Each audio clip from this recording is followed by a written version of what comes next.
Unpopular opinion. Whew. Made a lot of hearts with this one. Buying a house to live in is financially dumb. To me, it is not smart to purchase a house, especially for people that lives a below average lifestyle or have below average finances. If you rich, you might can pass by with it. It don't matter that much.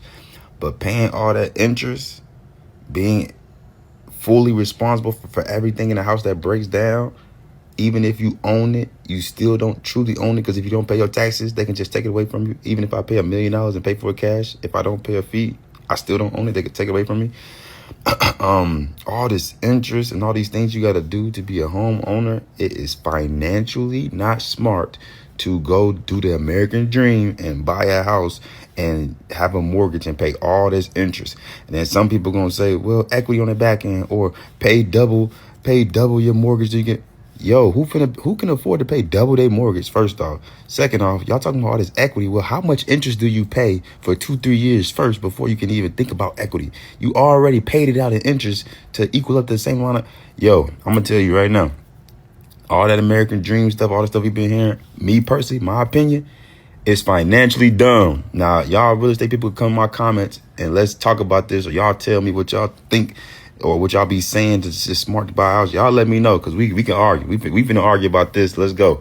You ready, Kiwani?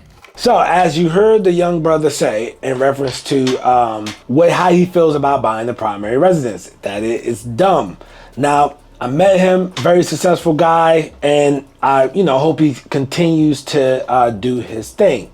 Now, let me give my opinion with this, okay? So sometimes people do not understand the concept of starter home. Now I seen something go viral where it says black people don't understand the concept of starter home.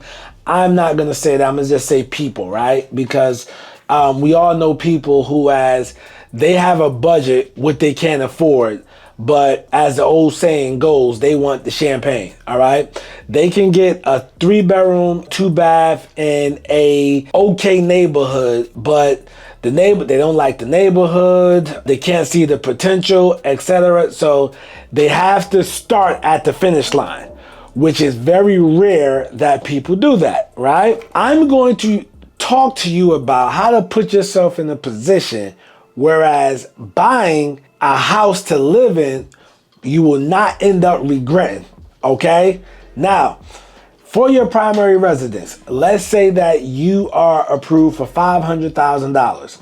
How about you look for a property for $350,000 to $400,000 max, okay? All right, let's start there. All right, let's start at $350,000, $400,000, even though you're approved for $500,000. Right now, we are in the buyer's market. I never recommend buying at the top of the market, right? I always recommend buying a deal. So what does that mean? Let's say today we're in the buyer's market, which we are, but let's say that a property that was $450,000 in a hot market, you can get for $400,000 now. All right. And that would be a good property to go after. The reason being because when the markets go up, that property probably won't go back to $450, it'll go to $465, $470. The reason why you got it for $400 is because the seller just wanted to offload it, because properties that were at that $450 mark, they were just staying on the market longer. Okay. So you buy at a discount. It doesn't have to be a significant discount, but you buy at a discount. So to keep this simple, if the house is worth $100,000, you try to buy it at $85,000, $90,000. All right, and get things taken care of. Because when the market goes back to normal, the market gets good, or as time goes by, now that with inflation, okay, normal inflation is 3%. But if you live in a major city, the inflation is going to be a lot higher than that, right? So with that being said, if you buy a property in Charlotte today, if you can find something for $300,000, I'm sure in 7 years, that same property is going to be worth $375,000. Now, that's not typical, all right? Because average appreciation is 3%. But first things first, even if you're a primary residence, you buy right. okay? For example, my first primary residence, okay? I knew it was a good deal. I bought in the down market. I actually overpaid for it. But being that I'm a real estate investor, I knew what was going to happen eventually, right? So I bought the property for $80,000. Stayed in it 6 years. I sold it for about $150,000 and walked away with $60,000 tax free. All right. This is how you should be looking at your primary residence, as a stepping stone. All right. Now, my man who's in the IG video, he's into $1 million houses and luxury things and things of that sort. That's a different ball game when you're playing up there. That's a different ball game. I personally think, especially the people who come to me for advice, you should be looking at buying your primary residence as a stepping stone. All right. You use that to get to B, to get to C. No matter your income level, right? Unless you just say, hey, listen, I really don't care about spending 10, 12K a month on a mortgage. I could afford that. So I'm going to just go play in the playground that I'm used to playing in. That's okay. But for everybody else, right? If you approve for 500, look for houses that are 350,000 to 400,000, which have an upside in appreciation. So you can also go to your city and get the 10-year vision plan. So Charlotte's 2030 is already out. 2040 is, I believe, that they're on right now. So you can check that out online. If you look at 2040 Charlotte's vision plan, every major city has theirs online. Some cities you have to go down to their courthouse to get it.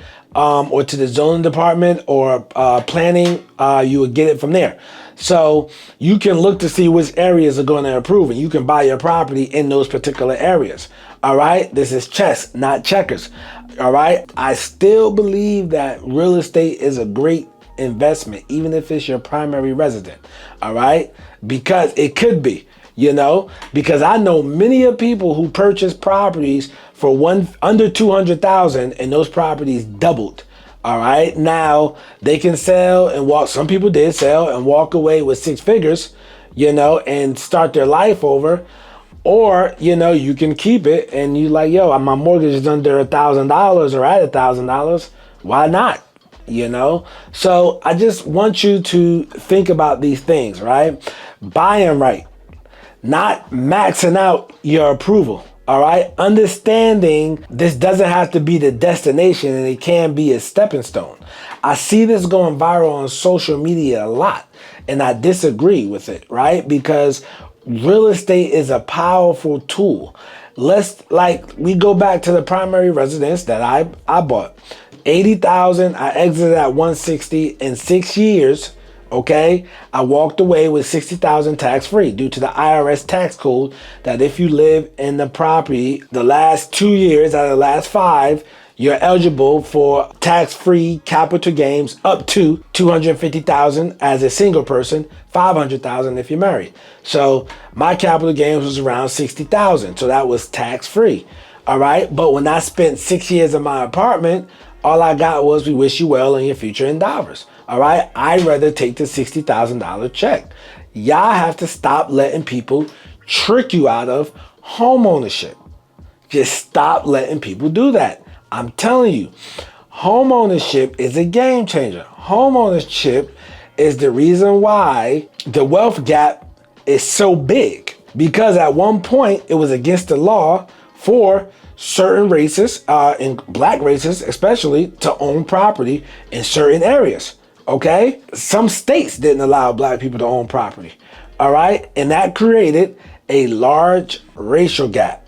Okay, a very large racial gap. So moving along, you always get the crowd of people that says, well, you can never own your house because you have property tax. That's America. All right, regardless of what, right? Let's say you didn't own your house, you will always pay rent. Okay, you're always going to have a payment coming out. All right.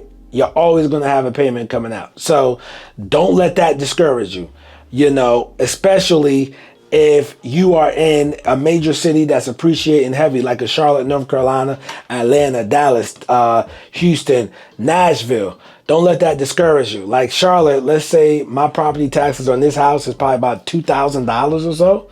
Nothing crazy at all. Could be 2,200 around there. But let's say, but what if I pay rent? I'll be paying $2,000 a month minimum. All right, especially for a nice size house, you know. So the average 2-bedroom in Charlotte is 1,700. So you talking about a nice size house with a garage? Man, listen, you minimum you paying $2,000. So don't let the you gotta pay taxes forever conversation stop you from owning your home. All right, there's always going to be a bill, so just tackle it. Now, this argument as far as repairs. This I do agree with. Sometimes there are repairs. Even if you get a brand new house, I can't promise you that the repairs will be minor. Sometimes there are repairs. So yes, you should have a little bit of a savings. Even if it's $2,000-$3,000, you should always keep a savings, because it's not if something goes wrong, it's when. All right. So yes, I do agree with that. That sometimes there are repairs that are due. Okay.